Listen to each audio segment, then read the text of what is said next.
Strange lights, a sense of missing time, memories of unearthly beings.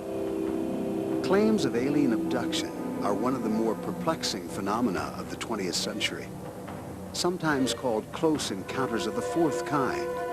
These experiences are said to involve humans taken aboard UFOs by aliens. In the past 30 years, there have been thousands of reports which cry out for an explanation. A logger claims he was abducted in the woods by space aliens and dropped off on the side of the road 5 days later. A performer from New York City reports being carried onto a giant UFO while his fiancée sat paralyzed in the car. Under hypnosis, a couple remember watching in horror as small gray beings snatched their baby from her crib. And two horse breeders tell fantastic stories of their meetings with aliens ever since they were little girls. There is no evidence to substantiate any of these claims, but thousands of ordinary Americans tell remarkably similar stories. Some people say these are hoaxes. Others believe they are earnest delusions. But for the rest, it's one of the great mysteries of our times and remains unexplained.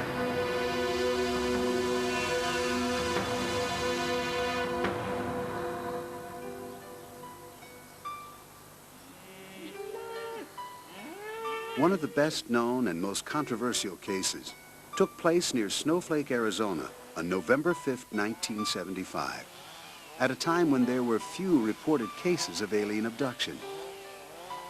The everyday life of logger Travis Walton would never be the same. This is his story. Well, this was a long, hard day. We had just finished work.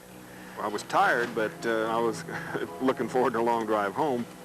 The crew had worked until after sunset, hoping to complete the logging contract for crew boss Mike Rogers before the first snowfall. Travis, Mike, and 5 other loggers squeezed into a pickup truck. They were driving back to town when, they say, something very strange happened. Just as soon as we got around the trees that were between us and it, we saw it hovering just less than 100 feet away. And wow, it was just like, you know, we come around these trees and wham, it's just the sight of this thing was just so intense. Nobody else got out of the truck, just him. I wasn't about to get out. First I was, you know, kind of showing off for them, thinking that this thing was just going to take off before I got up close to it. But the closer I got, the more I realized it wasn't going anywhere, and I was starting to have second thoughts. Well, I yelled at him to get the hell back from there, you know? What are you doing? You know, it looked dangerous. I'd already decided I needed to make a run for it. I raised up and turned to go, and something hit me. Something shot out of the bottom of this thing, and it hit him in the head and chest area. It was a beam that came down, but it created like an explosion of some kind, like an explosion of light. I didn't know what happened after that. I was just completely out. His companions panicked and fled, leaving Travis motionless on the ground. When they returned a few minutes later, the alien spacecraft had disappeared. They began to look for Travis. All these tough logger guys, you know, at least we think we are, and when we get out of the truck, we meet in a huddle right in the headlights of the truck, and we start walking around looking for Travis, all in this little tight huddle, just scared to death. I was nauseated, I was so scared. Travis was nowhere to be found. The next day, their story was all over the news. The townspeople mounted an extensive search of the grounds and combed through vast tracts of the forest for clues. When the search failed to uncover any trace of Travis, Sheriff Marlon Gillespie suspected foul play. I was probably leaning more towards a crime of violence of some sort. I felt that eventually one of them would spill the beans and tell us what had happened. Local gossip pointed the finger at Mike Rogers and the crew members. To clear their names, they agreed to take polygraph tests. 5 of the 6 men passed. The test on the 6th man proved inconclusive. 5 days after his disappearance, Travis says that he awoke on the side of the road a few miles from where he vanished.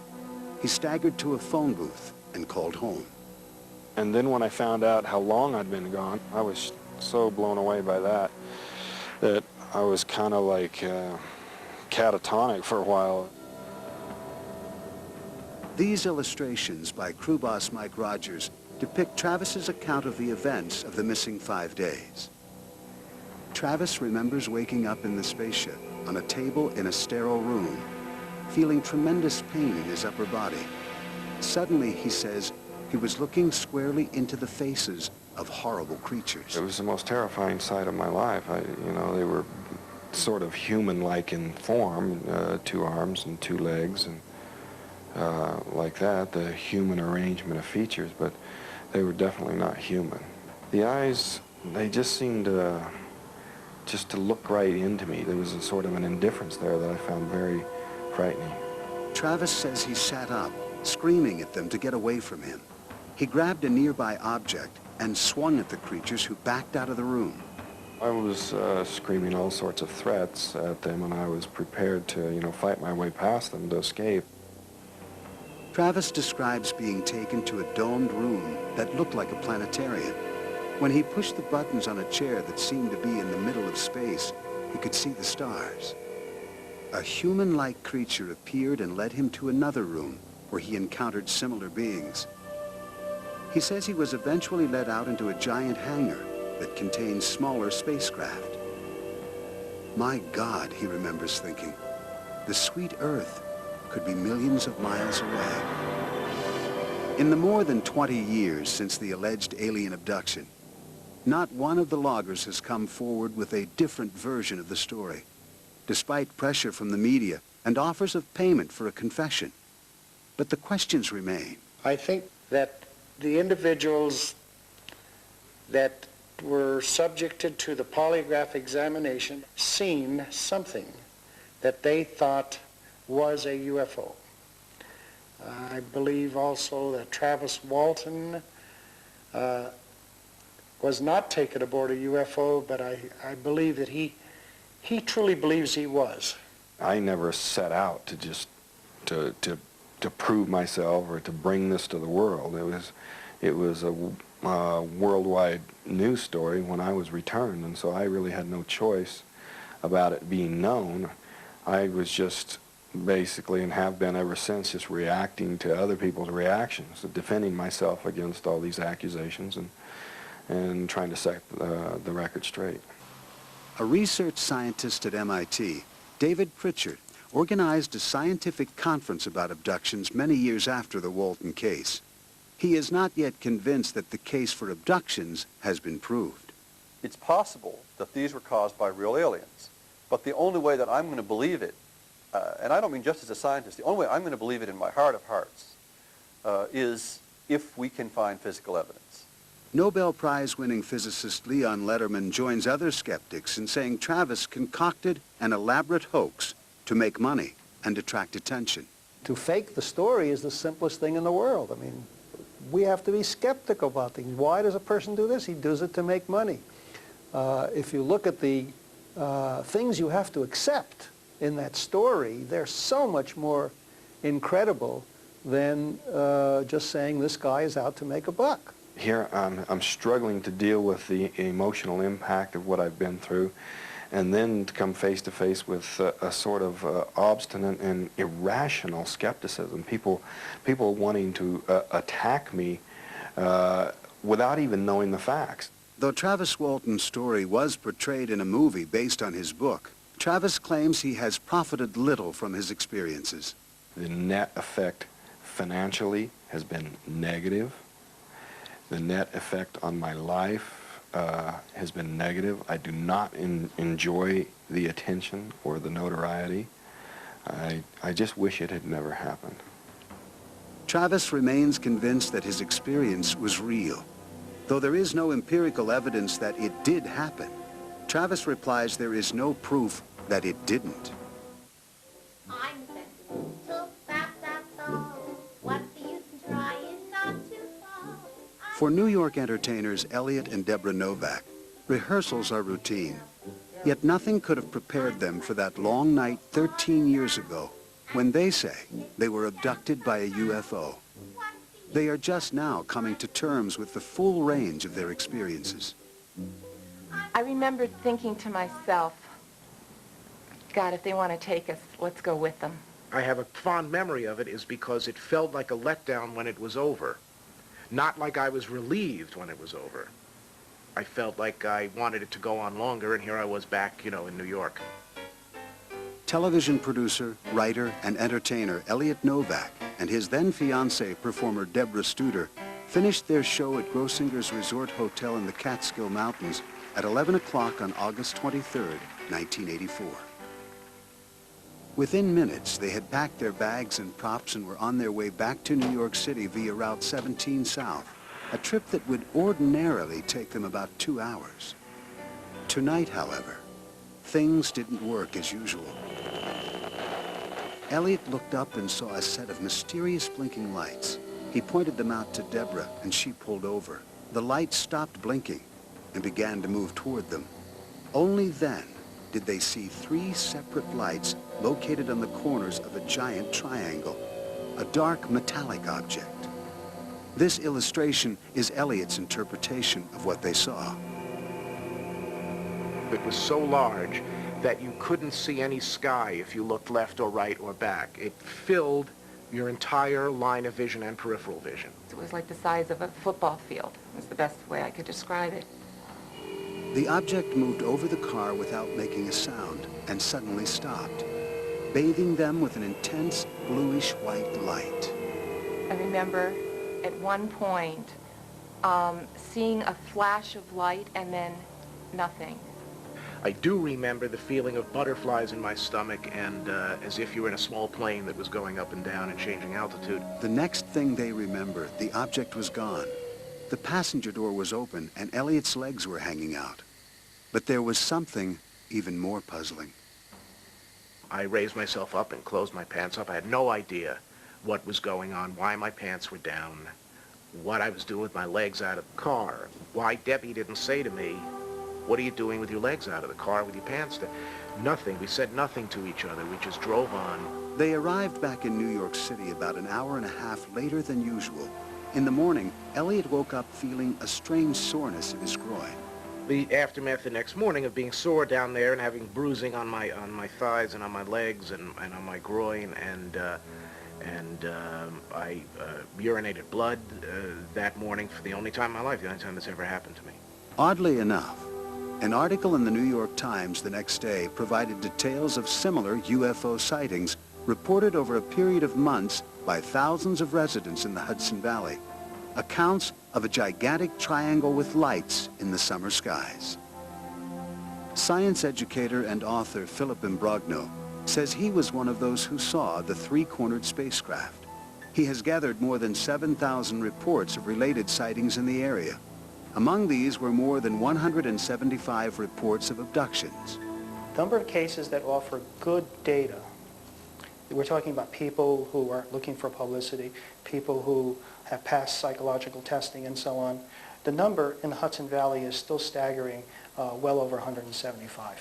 I didn't know anything about abduction. I didn't know anything about spaceships, so it wasn't until after it was over did I really begin to think that I was taken aboard an alien spacecraft.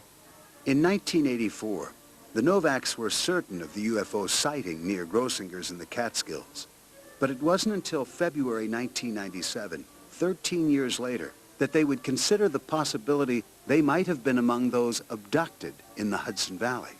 It all started when a friend gave Deborah a copy of Missing Time, written by UFO researcher Bud Hopkins. I opened it up and I couldn't put it down. I stayed up all night and read it. And I saw many similarities to things that had happened in my life. Not only the Grossinger experience, but other experiences in my life as well. Hopkins, who has investigated more than 600 abduction reports since 1975, agreed to help them, suggesting hypnosis as a way of recovering experiences they may have repressed. When you work with somebody who's having these experiences or has had them over a number of years, you're aware that there's a core series of experiences, many of which they might not be consciously aware of. Bud Hopkins, while not a therapist, consults with psychologists and psychiatrists and has lectured to hundreds of mental health professionals who want to find out how to look into abduction experiences. Hopkins served a 7-year apprenticeship as a hypnotist before working on his own with people who believe they might have been abducted. In February of 1997, Elliot Novak underwent hypnosis in Bud Hopkins' office. The videotape from that session shows Elliot as he remembers finding himself in a cold room on a metal table with shadowy figures nearby. Is there any part of your body where you feel that tingling more intensely than any other part, or is it all over? It's just in my groin, like I fell asleep. I could see my legs up because I could see the tops of my knees, but I had no feeling there whatsoever. But the fellow on the right was doing something down there because I could see him. I could see his head right here. I just can't imagine that they would sporadically just pick people up willy-nilly and take their sperm and perform these. I mean, how often do you have to do that? During her own hypnosis, Deborah reported that when the UFO passed over the car, she turned to Elliot, but he was gone. She had apparently been left behind. After their hypnosis sessions, Deborah and Elliot compared their newfound recollections. You didn't see me next to you. Where did you see me anywhere? No. Outside? No. My next recollection was that I pulled back onto the road, and he was there again. Deborah not only recalled the 1984 UFO sighting, she also remembered a night in 1982 when she recalled lying in bed terrified while a strange light filled the room. This time it was she and not Elliot who was taken. She recounted chilling details of what she says occurred aboard the alien craft. It's your abdomen. Do you feel something different there? What do you feel at the abdomen? It's different. Describe it to me. Happened a long time ago. It's going to be okay. I'll put my hand back on your forehead. My hand's coming back, calming down, feeling better. They've got what? Just tell me very clearly. A needle. A needle? Uh-huh. Where's the needle? Feel my hand on your forehead. Soothing, calming. It's in me. It's in. Oh, God.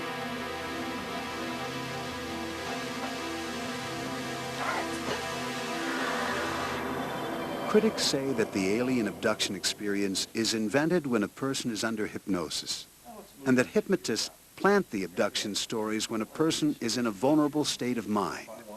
Even members of the UFO research community acknowledge that such manipulation is possible. Psychologist Stuart Appel says that hypnosis can also create false memories. These false memories can be believed with complete conviction on the part of the individual who is hypnotized. To that extent, hypnosis must be used with great caution and with great skill so that one avoids creating false memories, especially memories of the kind that can have a major impact on one's sense of identity, one's sense of purpose, one's worldview. David Jacobs, an abduction researcher, agrees. He has conducted hundreds of hours of hypnotic regressions and thinks that abduction investigators should develop standard scientific procedures. Anybody can do hypnosis on anybody else as long as that person wants to be hypnotized. The problem is that people can fabulate. They say things that are not true. Memory is faulty even under the best of circumstances. Bud Hopkins argues that the memories of abductees are deliberately wiped out or suppressed by the aliens during an abduction experience, and that hypnosis has been extremely effective when conducted carefully. This isn't something like a self-repression of memory that might go on with somebody who said something terribly traumatic and doesn't remember it, which we do know happens. This is a thing which seems to have been imposed from the outside. Hopkins says he uses hypnosis to counteract a similar state induced by the aliens. He recovers memories he believes the aliens have suppressed. Journalist C.D.B. Bryan, who has written a book about abductions, does not believe that abductions are real, but he has watched Hopkins hypnotize 2 other abductees and defends him.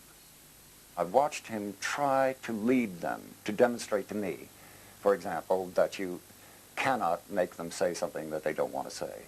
And I think the great criticism against hypnosis is that they are trying to please the hypnotizer, or they're simply making things up. I didn't see this happen. As UFO skeptics and researchers debate possible explanations for the abduction phenomena, Elliot offers his own. Eventually, everyone is going to be made aware of this. It's happening with too much regularity. It's happening to people who never believed that anything like that could happen to them. It's beyond the realm of the lunatic fringe reporting these things only. And you know, you can't prove it to people who don't believe. You just have to wait, and that's human nature. You know, until it jumps up and bites you on the nose, you're not going to believe it. We're just ordinary, everyday people that this has happened to, and it can happen to anybody. I didn't want to believe that it happened to me, but it did. Joyce Ahrens and her family believe that what happened to them was not an isolated incident. One highly controversial study conducted by the Roper poll suggests that hundreds of thousands, even millions of Americans, have memories that indicate that they may have been kidnapped by aliens. Abduction researchers believe these abductions happen generation after generation, as this family from West Plains, Missouri can attest. Their story starts one evening in the fall of 1976, in the presumed safety of their home. I remember just lying there, trying to relax. I'd opened my eyes, I seen a red light flowing across the ceiling, which it almost looked like the Aurora Borealis. Dan and Joyce Ahrens say the room was dark except for the unusual light, which they describe as about 4 or 5 feet in diameter. They say it hovered over the baby's crib at the foot of their bed where their 1-year-old daughter Heather slept. Dan says that when he tried to get up, he found himself immobilized. That was the most frightening feeling I guess I've ever had in my whole life, is not being able to move. I was screaming for him to help me because I couldn't move. And I didn't know that he was paralyzed too. And we both sat up in the bed at the same time. And I said, what the hell was that? The incident was over in what seemed like an instant. The baby was standing up in her crib looking dazed but unharmed. Dan and Joyce thought they had just shared a scary dream. That is until 1992, 16 years later. Dan, a computer technician, was working at his keyboard when suddenly he was seized by panic. I immediately thought I was having a heart attack because I started sweating real bad. My ears were ringing. It was a real tight feeling in my head. Dan was rushed to the emergency room where doctors ran tests and ordered x-rays. When the results were in, they concluded that Dan had suffered an anxiety attack and sent him home. But the symptoms persisted. To see him like that was devastating. He couldn't leave the house. He was so scared. After 6 weeks of constant fear, Dan sat down in front of the TV trying to relax. He turned on a movie that happened to be about alien abductions. Dan experienced a sudden revelation. There was one part in that movie that this little creature, whatever, was kind of peeking out from around the door, and it was in the dark and the shadows, you know, and everything. And I immediately just, my heart started racing, and I just kind of completely went out of it again. Dan wondered, was his anxiety somehow related to the subject of the movie? He later chanced upon another television show about alien abductions and watched an interview with therapist John Carpenter, the National Director of Abduction Research for the Mutual UFO Network. Dan immediately contacted Carpenter for help. He suffered from a panic disorder at that point in time, and he had flashbacks and nightmarish images of these beings, but didn't understand what was going on and needed some relief. Dan agreed to an on-camera hypnosis session with Carpenter, during which he revisited that memorable night in 1976, the night he saw the red light over the baby's crib. This time, under hypnosis, he remembers more. He recalls cowering in the corner of his bed as he watched alien beings take his daughter Heather from her crib. He went to the crib. He went to the crib. Picked her up. Uh-huh. I can't move. You can't move. You don't have any control over what's happening to you. No.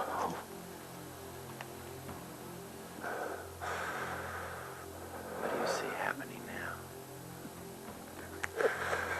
He took her.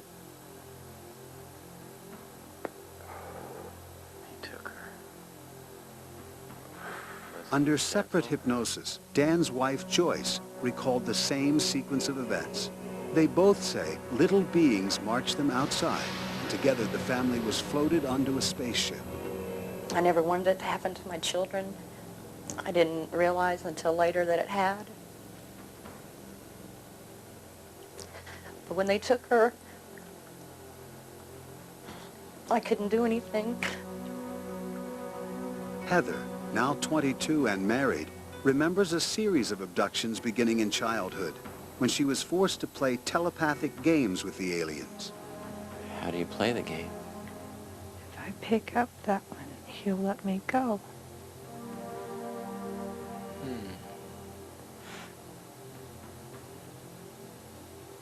What are you feeling?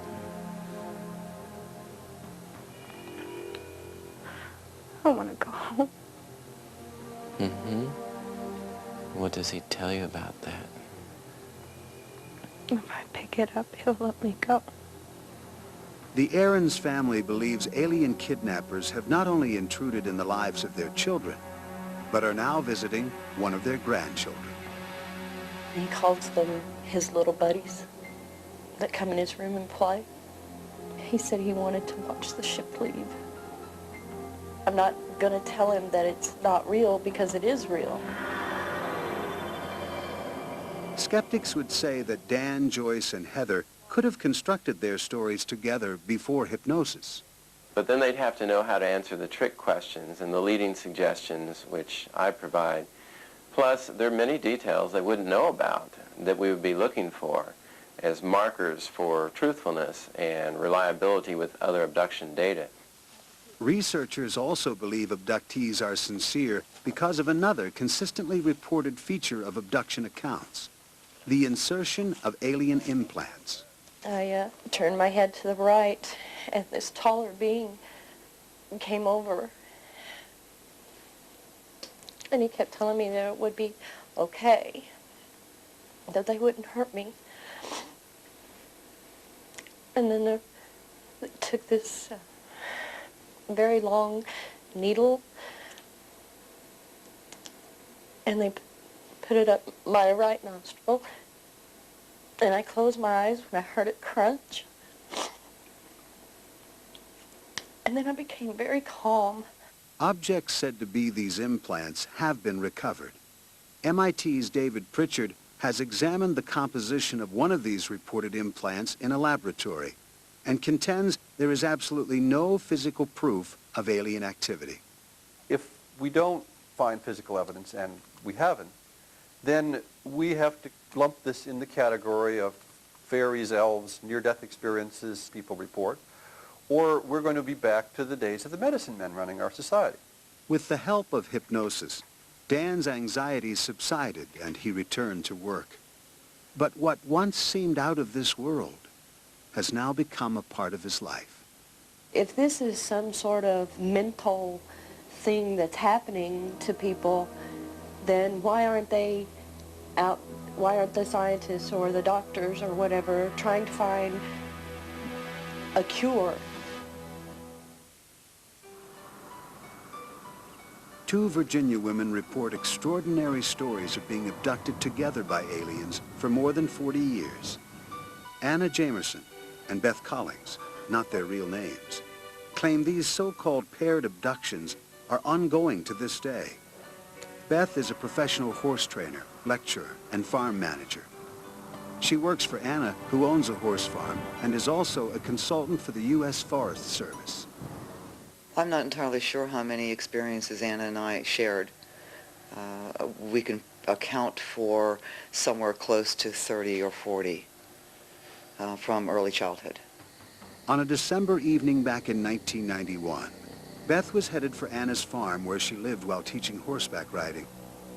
Having driven this stretch uneventfully many times before, nothing hinted that this trip might be different, but it was. I saw lights in the sky. I thought it was a plane that was in trouble, yet the lights were not coming toward me or moving away. They seemed to be stationary. Curious, Beth parked and got out. Above her, the lights shone with an unearthly intensity. She hoped to catch a glimpse of a fuselage of a plane or helicopter. And then it struck her. There was no sound, as you'd expect. Just silence. And the lights were frightening, and I couldn't understand why that was familiar to me, and I wanted to run as fast as I could, and yet I couldn't move. I had to see. Within a blink of an eye, I was surrounded by light that seemed to be coming from these lights in the sky, very close overhead at that point. And again, within the blink of an eye, I was not there. Instead, Beth was back on the road more than an hour later. Beth says she assumed she was having a nervous breakdown. In desperation, she sought out the help of her close friend and employer, Anna Jamerson. My first reaction was that she'd been working too hard, so I needed to stay home from work and give her some time off, and she would get herself back together and things would go on as normal. But things didn't go on as normal. Beth had another disturbing experience on a drive home from a business engagement. Again, there were lights and a period of time she couldn't account for. After the second time, I knew there was something definitely wrong, that it wasn't that she was losing her mind, that something else was going on, because she had seen bright lights in the sky both times. At that time, Anna knew little about UFOs. She and Beth had once seen some unusual lights over the barn, but she didn't think much about it. Now, she became concerned. I knew I couldn't handle it. We couldn't handle it together. And I knew somehow to look up in the phone book UFO, and I did. This was this stable, down-to-earth woman who found a phone number listed under UFOs, of all places. Anna eventually spoke with one of the organization's leaders, Richard Hall. After meeting with them, he agreed to study Beth's case. They're quite intelligent, they're quite articulate. They're not New Age ding-a-lings. These are human beings, intelligent people in important professions, very responsible people. I thought it would be, they'd come out and interview her and tell us that, gee, yeah, we've heard of this happening. It happens, once, maybe twice if you're really lucky. And then you have great stories to tell your friends, and it never happens again. Unfortunately, they didn't tell us that. Instead, Hall was non-committal. He gave the women no encouragement in either direction, despite his own views. This is something, I have a long background in straightforward UFO sighting investigations, and have become convinced some time ago that it appears that we have visitors from somewhere. And it's just one step from that on to, well, maybe they really are tinkering with us. Hall suggested Beth undergo hypnosis. The regressions triggered a flood of conscious memories for her. Frightening images emerged from other abductions as well. But I was lying on a table, on my back, and my head was placed in a kind of restraint, and I saw this instrument coming down toward my face. I was terrified, first of all. Secondly, when I realized what they were going to do with this pronged instrument, I couldn't believe it.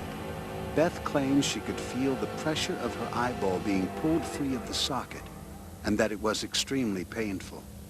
Unconcerned, the aliens went about their business. Something was done behind the eyeball, some procedure behind the eyeball that I could feel but I couldn't see, obviously.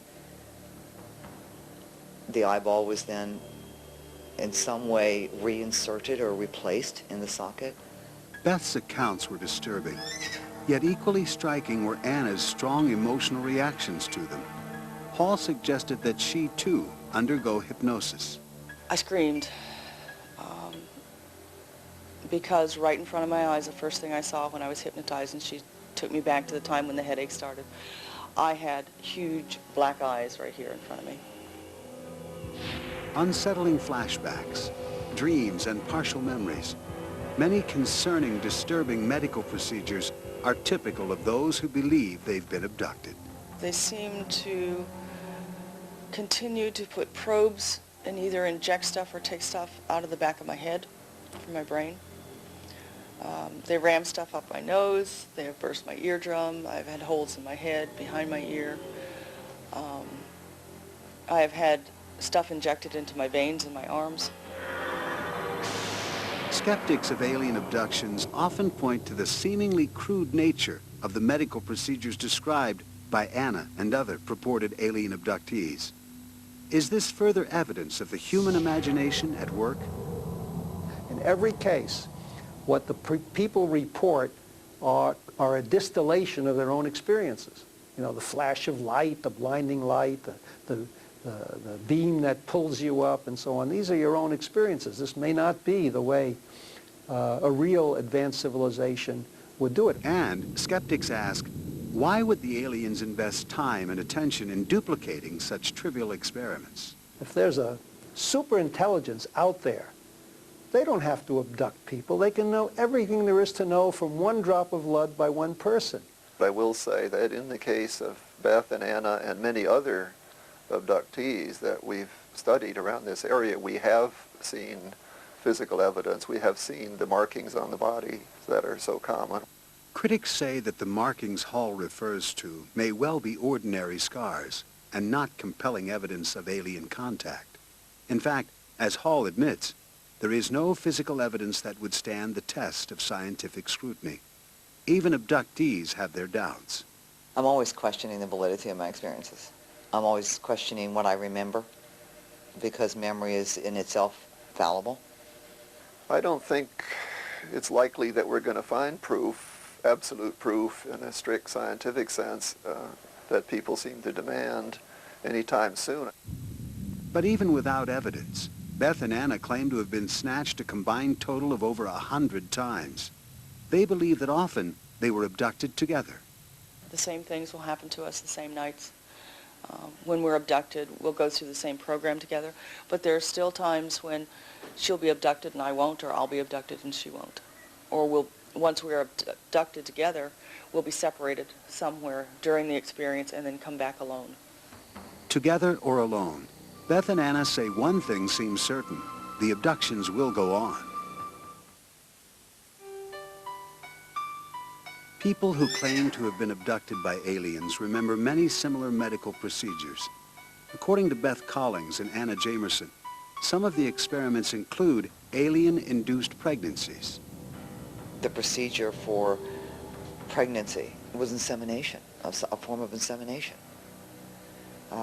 There was no sexual contact, certainly, but the action was very much like insemination. Beth says the results of the alien insemination were not long in coming. I would have an abduction. A month or more later, I would start having morning sickness. Later, Beth says she would be abducted again and something removed. Then, according to Beth, the symptoms would cease. They take it as if you were nothing more than an incubator. It's like being raped over and over and over again. No anomalous pregnancy has ever been medically documented in an abductee. Nevertheless, Anna and Beth even describe being presented with hybrid human-alien offspring. When this child is supposedly born, it's presented, and I have been told, this is your child. It looks like a cross between human and them. I don't feel like it's mine. I don't relate to it. I remember them presenting me with children they tell me are mine, and they want me to hold them, and I won't, and I've dropped them. Both skeptics and believers wonder why extraterrestrials would so aggressively manipulate the lives of Beth and Anna. Anna says she has seen visions of the destruction of the Earth by earthquakes, windstorms, and fires. She says the aliens have her in intense training to learn to fly alien spacecraft, and assumes this training will enable her to leave the planet if these terrible times come to pass. This is where I at least feel I get to pilot the ship, steer the ship. I've been told I'm being prepared to live some other place, whether that be another planet or a spaceship, or all I know is it's someplace else. Beth still prays for an end to the ongoing abductions. When I'm terribly, terribly frightened, and a typical human response is, you know, oh God, get me out of here. If you save me from this, I'll do anything you want. Whatever the true nature of the abduction experience, it appears that Anna and Beth are among the many people in the country and all over the world who are engaged in an earnest attempt to understand a mystery that has taken over their lives.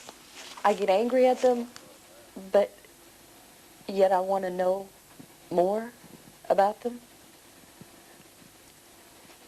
I want to know why they're doing this. I want to know why they're doing it to me and my family. Why they're doing it to a lot of people out there. I think there's much more to be learned from them than to be afraid of them. I mean, what is the point? What, are we going to run off and hide in a cave somewhere and hope that they don't come and take us? And even those with no direct tie to abductions can be caught in the mystery. They find themselves tempted by intimations of a new reality. Well, you get immersed in a topic like this, and after 2 years inside this thing, I was vulnerable too. You know, there was hardly an evening where I didn't step outside and look up at the sky and hope that the light passing overhead was not an airplane or the moon. Many abduction researchers have convinced themselves that these experiences have to be real. They have no doubts. People are physically missing from their normal environment.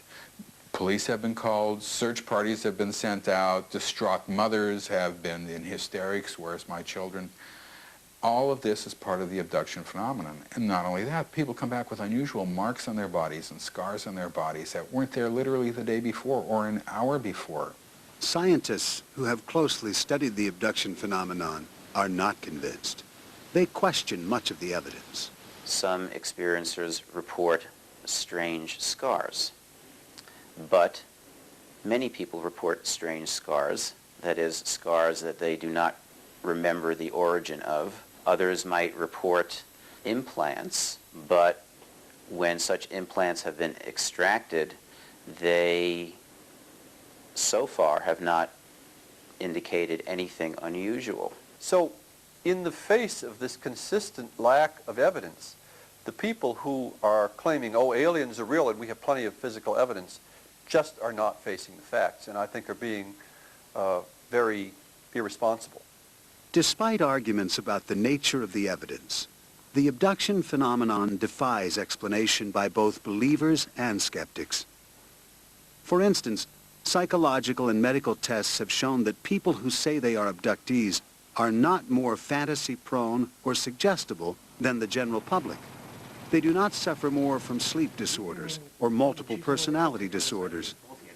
So in the end, we are forced to return to where we started, with the abductees themselves. We have a phenomenon of thousands and thousands of people from around the world coming forward and saying that they have been abducted. All of them fully aware that saying something like this is completely crazy. I don't think there is any human being who's been through abduction experiences who's not been severely traumatized. My opinion about the abductees was, if I can use a medical expression, that they were crazy as loons. You know? Now, I feel a lot more compassionate towards them and respectful of what they're going through. I don't think they're crazy as loons. At the same time, I can't honestly say I believe they are being abducted by aliens. Nor does physicist Leon Lederman. For him, the claims of alien abductions are a testament to the urgent need for scientific literacy in our culture. It makes me redouble my efforts to improve science education in kindergarten, first grade, second grade, all the way through secondary school. I think that's crucial, and hopefully trying to raise the level of scientific understanding of the general public. I know what I've seen, and there's nobody in this world that's going to tell me that I didn't see it. I've seen them, I've touched them, I've been there.